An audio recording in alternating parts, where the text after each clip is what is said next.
네,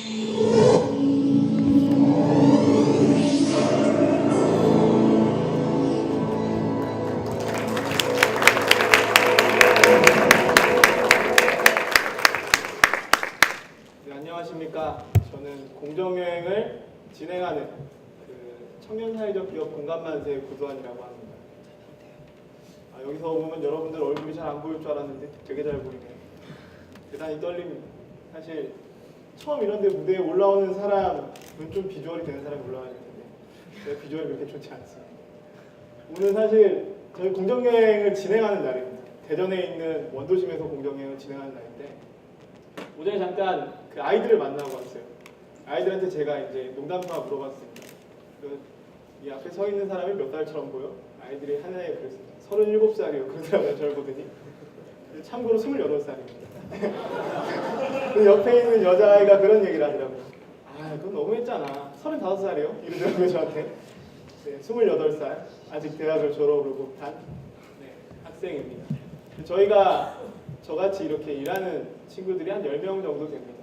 공정여행을 필리핀과 태국, 서울의 북촌 한옥마을, 대전 원도심, 충남 공주, 제주도 이런 지역에서 진행을 하고 지난 한 해 동안 30번의 공정여행을 진행을 했고요.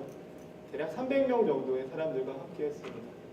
매출이 2억 원 정도 발생했는데 모든 돈은 전부 다 현지에 남고 저희가 사회적 기업이기 때문에 사회공헌 사업으로 전액 투입이 된 상태입니다. 근데 공정여행을 시작하게 된 계기가 별게 없었습니다. 저 같은 경우에는 바타드에 사는 제 친구 크리스토퍼를 만나서 공정여행을 시작하게 됐습니다. 바타드라는 곳은요, 한국에서 가기 상당히 힘든 곳입니다. 비행기를 타고 4시간, 심야 버스를 타고 10시간, 다시 버스를 타고 2시간, 그리고 걸어서 2시간을 가야지 닿을 수 있는 곳입니다. 근데 요즘 한국 사람들한테 바타드라는 동네가 제법 유명합니다. 보시다시피 세계 8대 불가사의, 유네스코 세계문화유산이라고 불리는 곳입니다. 그 먼 곳까지 왜 그런 것들이 있었을까? 왜 보이시는 이곳이 계단식 논이라는 거거든요. 여기 끝에가 해발 2,500m쯤 됩니다. 0m부터 2,500m까지 사람들이 맨손으로 깎아서 이 논을 지금 만들어 놓은 겁니다. 이 논을 모두 이으면 지구 반바퀴를 돕니다. 3일 내내 차를 타고 가도 산에 이 밭밖에 없어요. 근데 2000년 동안 사람들이 맨손으로 만든 거거든요. 대단하죠. 그러니까 여기를 이렇게 지정을 해놨죠. 근데 이 크리스토퍼의 아버지는 술주정뱅이가 되십니다. 왜냐? 이 친구가 초등학교 입학할 시점에 여기가 유네스코 세계문화유산으로 지정이 되게 되는데요. 이 사람들이 이런 논 같은 데의 중간에 호텔 같은 시설도 짓고 레스토랑 같은 시설도 짓고 쉼터 같은 시설들도 짓게 됩니다. 대신 이 논이 되게 높은 거거든요. 지금 제가 이렇게 가리키는 이 지역이 한 2m에서 3m 되는 높은 돌벽입니다. 그러면 예를 들어서 제가 이 지역에다가 레스토랑을 하나 짓는다고 가정을 하면은 위에서 이렇게 벽열로 타고 내려오던 물이 이 지역에서 막히게 되고 이 밑에 있는 모든 논이 죽어버리게 됩니다. 논이 무너지게 되는 거죠. 크리스토폰의 아버지는 바타드에서 꽤 잘 나가는 지주 집안의 장남이었었는데 어떤 시설이 하나 이렇게 들어오면서 자기 논을 몽창 잃게 됩니다. 갑자기 할 일이 없어진 거죠. 뭘 해야 될지 모르게 된 겁니다. 그래서 술을 먹게 되고 홧김에 크리스토퍼의 막내 동생을 때리게 되는데 너무 심하게 맞은 막내 동생이 청력을 잃게 됩니다. 그리고 아버지는 곧 돌아가시게 됩니다. 근데 크리스토퍼의 어머니는 다른 어머니랑 약간 달라서 이 친구 학교에 꼭 보내야 된다고 생각을 했어요. 다행히 초등학교를 졸업하게 됩니다. 그리고 크리스토퍼가 중고등학교를 갈 시점이 왔었는데 다행히 이 조그만한 마을에 중고등학교를 하나 져준다고 필리핀 정부에서 약속을 했었어요.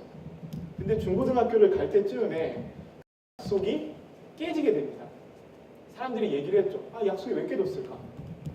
근데 아주 간단한 이유 때문에 약속이 깨졌었습니다. 여기 관광을 들어오는 사람들이 지방 관료들한테 그런 말을 많이 했대요. 야, 여기까지 걸어오는 게 너무 힘들다. 도로 놔달라. 계속 고민하던 관료들이 학교 넣을 돈으로 도로를 놔버린 겁니다. 이 동네. 학교가 안 들어온 거죠. 근데 크리스토퍼랑 몇몇 안 되는 요런 여기 학교 다니는 모습이거든요. 이 아이들이 학교에 너무 가고 싶었어요. 걸어서 5시간을 3년 동안 다니게 돼요. 아침에 새벽 4시쯤에 일어나요. 이 랜턴을 끼고 이렇게 갑니다. 9시까지. 2, 3시에 끝나면 다시 옵니다. 그럼 7시가 되죠. 이렇게 3년을 다녔죠. 크리스토퍼가 몸이 약했어요. 어렸을 때부터. 이 친구가 3년을 다니다가 고산증에 걸립니다. 뇌에 물이 찰 수도 있고 폐에 피가 찰 수도 있고 크리스토퍼는 피를 토하는 증상을 갖고 있었거든요. 어느 날 둘이 같이 술을 먹고 잔 적이 있었는데 그 다음날 아침에 모든 게 빨간색이 돼 있는 거예요. 피를 토한 거예요, 밤새. 모릅니다, 근데 본인이 그랬는지. 그 정도의 평생 장애를 안게 된 거죠. 또 하나는 같이 다니는 친구들이 학교를 안 가고 국어를 하기 시작했어요. 여기 사람들이 한 달 평균 임금이 한 10만 원 정도 되거든요. 그러면은 우리나라가 뭐 쉽게 생각해서 저희 아버지 정도가 뭐 평균 임금이 200만 원 정도 된다고 가정을 했었을 때 거기가 10만 원이라는 소리인데 이 친구들이 워낙 학교를 이렇게 걸어가고 있는데 여기는 물자도 이렇게 풍부하지 않고 이런 공산품들이 풍부하지 않으니까 애들 옷이 이렇게 해집니다. 신발도 많이 해져 있고. 근데 이게 보통에 있는 일이기 때문에 이게 가난하다는 생각은 안 해요. 근데 지나가는 외국인들이 봤었을 때 그게 되게 딱하다는 생각을 했나 봐요. 그리고선 과자라도 사 먹어 이렇게 하면 돈을 줬는데 그 돈이 10만 원, 20만 원 이런 돈이죠. 쉽게 예를 들어서 우리나라의 초등학생이 걸어가고 있는데 한 외국인이 그 친구한테 돈을 200만 원, 300만 원을 준 거예요. 근데 이런 일이 한 달에 서너 번 있게 됩니다. 그럼 애가 한 달 동안 현금으로 800만 원을 받아든 겁니다. 학교만 왔다 갔다 하는 사이에. 애들이 당연히 고민하죠. 아버지들 보니까 농사도 못 짓고 학교를 졸업한다고 해서 먹고 살 길이 막연하고 야 그냥 장사를 하던가 하다못해 국어를 해도 하자 그러고선 4시간씩 학교를 다니는 친구들이 하나가 떨어지게 됩니다. 근데 크리스토퍼는 끝까지 다녔어요. 물론 아버지가 그런 관광객들 때문에 돌아가셨다는 그런 느낌이 있었나 봐요, 이 친구. 그리고 공부가 너무 재밌었다고 합니다. 근데 이제 대학을 가려고 했는데 대학을 갈 돈은 당연히 없었겠죠. 못 가게 되고 가이드 일을 하기 시작합니다. 남들보다 역사나 사회에 대해서 많이 알고 영어 실력이 좋으니까 그 일을 시작을 한 거죠. 그리고 꽤 잘 나가는 가이드로 이 지역에서 성장을 하게 됩니다. 근데 문제는 이 친구가 너무 잘 나가니까 사람들이 시기를 하기 시작한 거예요. 그래서 이 친구를 가이드 협회에서 제명을 합니다. 겉으로 드러난 이유는 넌 고산증이 있으니까 위험할 수 있다라고 제명을 하게 되고 마을 사람들 사이에서 거의 반강제적으로 이 친구를 추방을 시켜버립니다. 이 마을에서. 참 이 친구가 어떻게 해야 될지 모르는 그런 시기가 왔었죠. 그리고 크리스토퍼는 바교라는 도시에 가서 자기 족속, 이프가오족이 그 전통 부족이거든요. 전통문화 복원 작업을 하는 일을 하다가 호주에서 공정여행을 하는 부부를 만나게 됩니다. 밤새 둘이 술을 먹었다는데 이 친구가 너무 많이 아는 거예요. 필리핀 사회나 역사에 대해서. 이 부부들이 공정여행이라는 걸 했기 때문에 이런 훌륭한 현지인 가이드가 있으면 좋겠다고 생각을 했었고 제안을 했답니다. 야 크리스토퍼야, 반년 동안 필리핀에서 공정여행을 할 건데 네가 가이드가 돼줬으면 좋겠다.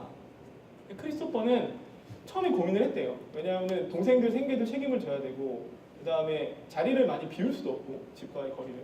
근데 뭐 임금도 준다고 하고 자기도 원래 어렸을 때부터 많은 넓은 세상을 둘러보고 싶기 때문에 또 그렇게 가게 됐대요. 반년 동안 열심히 이렇게 여행을 다니게 됐겠죠. 근데 이 부부가 이제 크리스토퍼랑 같이 여행을 다니다 보니까 너무 새로운 세상들을 많이 본 거예요. 일단 이제까지는 무조건 필리핀이 많이 관광화되어 있어갖고 바가지도 많이 썼었고 필리핀 음식 같은 것도 잘 못 찾아 먹었었는데 그런 것들을 너무 반년 내내 겪은 거죠. 본인들이 한 반년 동안 필리핀을 두 분이서 돌아다니면은 경비를 우리 돈으로 한 2천만 원 정도 생각을 했었나 봐요. 근데 반에 반도 안 썼다는 겁니다. 그 돈을. 물론 비행기표 이걸 제외하고. 뭐 어느 지역에 가면 크리스토퍼의 친구가 있으면 그 집에서 같이 자기도 하고 홈스테이도 하고 우리 식으로 뭐 비박 같은 것도 하고 뭐 재미있게 이렇게 지내면서 돈이 고스란히 남았다고 합니다.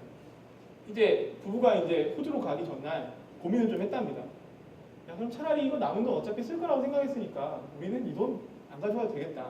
근데 크리스토퍼 얘기 들어보니까 대학에 가고 싶으니까 돈 조금 더 보태서 대학 가라고 돈을 주자.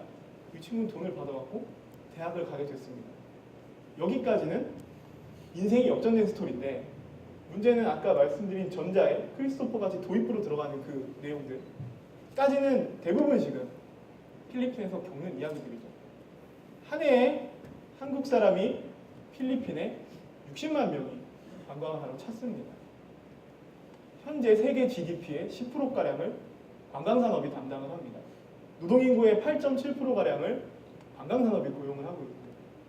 그러면은 우리가 해내는 여행에 따라서 바타드의 제2, 제3의 크리스토퍼 같은 일들은 지금도 계속 벌어지고 있다는 거고, 우리나라에 있는 관광지도 이 내용들은 예외가 아니라는 겁니다. 그러면 고민을 한 거죠. 제가 필리핀에 있을 당시에는 기사를 쓰는 기자였습니다. 대단히 흥분을 좀 했었죠. 이런 얘기들을 반년에 걸쳐서 답사를 다니면서 듣게 됐었는데 고민을 좀 했습니다. 그럼 우리가 여행을 어떻게 했으면 이 친구의 삶이 조금 바뀌었고 이런 친구들이 나타나지 않았을까라는 고민을 하게 된 거죠. 하나, 그러면 크리스토퍼가 있던 그 계단식 논 같은 곳에 우리가 만약 어떤 새로운 호텔이나 편의시설을 짓지 않고 거기 가서 그들의 집에서 같이 홈스테이를 하고 그들이 먹는 음식을 같이 먹고 뭐 코카콜라 이런 거 마시지 말고 뭐 코코넛 주스나 거기서 전통 술 같은 거를 같이 나눠 먹었으면은 거기에 시설을 해치는 형태의 건축물이 들어서진 않았을 것 같은 거예요. 그들의 이름과 전통 문화를 존중을 하면서 여행하는 방법대로 구사를 했으면은 크리스토퍼의 아버지가 돌아가셨을까? 막내 동생이 청력을 잃었을까? 이런 고민들이 시작이 된 거죠. 그러면 여행을 가면 이 지역은 문화가 되게 독특하거든요. 그러면은 계단식 논이니까 계단식 논이 그렇게 신기하면은 어떻게 계단식 논을 만들고 짓고 이런 것도 한번 체험을 해보고 될 수 있으면 걸을 때 거기가 파괴가 안 되게 걷고 잠을 자더라도 외부에서 들어온 호텔이나 레스토랑 짓는 자본 같은 데를 이용하지 말고 마을 사람들이 그런 것들을 운영하는 데를 한번 이용해보자 이런 고민을 하게 된 거죠. 두 번째, 그 크리스토퍼의 중고등학교가 안 생기게 된 결정적인 이유는 도로 때문입니다. 이 지역의 도로가 모든 사회복지시설을 다 파괴하고 있는 상태예요. 왜냐하면 필리핀에는 홍수가 잦습니다. 이 지역은 역설적으로 계단식 논이 물을 가두고 있으면서 사람들이 사는 지역으로 홍수가 나는 것들을 막았었습니다. 근데 계단식 논이 무너지면서 산에 사는 마을임에도 불구하고 계속적으로 홍수가 들이치고 있는 거예요. 근데 단순하게 호텔 놓고 이런 게 문제가 아니라 도로를 너무 많이 뚫는 게 문제입니다. 산이 이렇게 있으면 터널을 뚫는 게 아니라 도로를 이런 식으로 뚫는 거죠. 그럼 밑에 있는 논이 다 내린다는 소리입니다.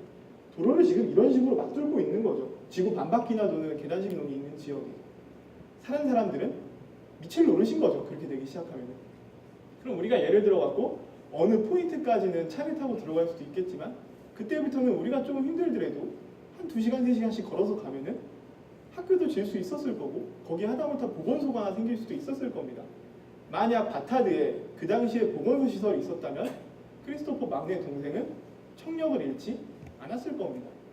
어떻게 사람들이 해야 될지 몰랐던 거죠. 아이가 표현을 잘 못하니까요. 그것들을. 정확히 그 아이의 아픔을 볼 수 있는 사람이 없었던 겁니다. 생각을 했었을 때 우리가 여행을 할 때 좀 걷고 그다음 지역을 좀 고민을 해보자. 그럼 지역에 있는 경제도 당연히 활성화가 될 거고 그다음에 계단식 논도 지키는 이런 문화가 조성이 되지 않을까. 그리고 이것들이 아주 냉철하게 봤었을 때 지속 가능한 사회가 중요하다고 하니까 환경도 보호되고 보존되는 아주 첫걸음이 아닐까 그런 고민들을 하게 된 겁니다. 참고로 하나 말씀드리자면 필리핀이 1960년대 아시아에서 가장 쌀을 수출을 많이 하는 나라였어요. 지금은 아시아에서 가장 쌀을 수입을 많이 하는 나라입니다. 이 지역, 지구 반바퀴를 도는 계단식 논에 사는 사람들의 주식인 쌀의 90%는 태국에서 수입해온 쌀입니다. 불과 10년 만에 일어난 일이죠. 마지막으로 단순히 여행을 내가 선택해서 가는 게 아니라 내가 하는 거라고 생각에 포인트를 바꾸자는 거죠. 내가 현지에 대해서 조사를 하고 스스로 여행을 가는 간략한 기획을 했다고 그러고 많은 사람들이 이 여행지에 대한 이런 현상들을 조금이나마 알았다면은 저는 분명히 사람들이 여행하는 행세나 양식들이 약간은 바뀌었다고 생각을 해요. 여행은 간단한 겁니다. 제가 남의 집에 놀러를 가면 남의 집에서 고성방가를 지른다거나 저는 뭐 참고로 집에서 속옷만 입고 다니는 걸 좋아합니다. 남의 집에 간다고 해서 속옷만 입고 다니진 않을 겁니다. 근데 바타드에 가면 그렇게 속옷만 입고 돌아다니는 한국 사람들이 있어요. 왜 그런지 난 잘 모르겠는데 저는 몸매가 별로 안 좋은 그 사람 몸매가 좋아서 그런가 봅니다. 네. 근데 우리는 다른 데 놀러를 가는 거니까 그러면 안 되겠죠. 분명히 지켜야 될 예절과 예의가 해야 되는 우리식으로 따지면 뭐 공중도덕이나 이런 것들이 있습니다. 근데 그것들은 현지가 어떻게 살아가고 있는지, 이 현지가 어떤 식의 생활 방식을 채택하고 있는지를 알고 내가 인식을 해야지 그렇게 바뀔 수가 있는 겁니다. 그렇기 때문에 가기 전에 이 여행들을 내가 주체가 돼서 내가 스스로 기획을 해야지 이런 문제들이 안 생기는데, 우리나라의 여행 시스템을 생각하다 보면요, 예를 들어서 우리가 중고등학교 때 수학여행을 가더라도 학교에서 짜주는 대로, 신혼여행을 가더라도 여행사에서 주는 대로, 저희 할머니가 관광버스에서 흔들러 가시더라도 관광버스에서 제공해주는 대로의 여행 시스템이 맞춰져 있는 겁니다. 내가 여행 내에서 스스로 고민을 하고 기획을 해서 할 수 있는 틈이 없는 거죠. 돌려 말하면 우리나라 패키지가 아주 강권적인 옵션 상품들을 많이 채택하고 그걸로 인해서 많은 문제가 일어나는 것들은 여행에 참가하는 사람들이 그만큼 정보가 없고 내가 주체성이 없기 때문입니다. 여행이라는 데에서. 그렇죠? 우리가 아주 쉬운 예로 정치에 대해서 아예 관심이 없고 투표가 안 하면 세상은 안 바뀌는 것처럼 여행도 마찬가지의 구조를 갖고 있는 거라고 볼 수 있죠. 저는 이 정도만 고민을 했어도 크리스토퍼가 지금의 상황, 마지막에 인생 역전을 하긴 했지만 만약 못했다고 하면은 그런 비극적인 상황이 일어나지 않았을까라고 고민을 하게 된 겁니다. 그 크리스토퍼는 다행인데 그 막내 동생 볼 때마다 참 딱해요. 이 도대체가 뭘 할 수 있을지를 모르겠어요. 우리나라 정도 되는 나라도 장애인이 살아가기 상당히 힘든 나라인데 필리핀 실질 GDP 한 2,000불 정도밖에 안 됩니다. 이 장애인이나 이런 사람들이 거리에 나올 수가 없어요. 이 친구의 삶은 누가 보상을 해준다는 겁니까? 그 일찍 작년의 나이 때 술을 먹고 가족들을 내팽개치고 돌아가신 크리스토퍼의 아버지의 삶입니다.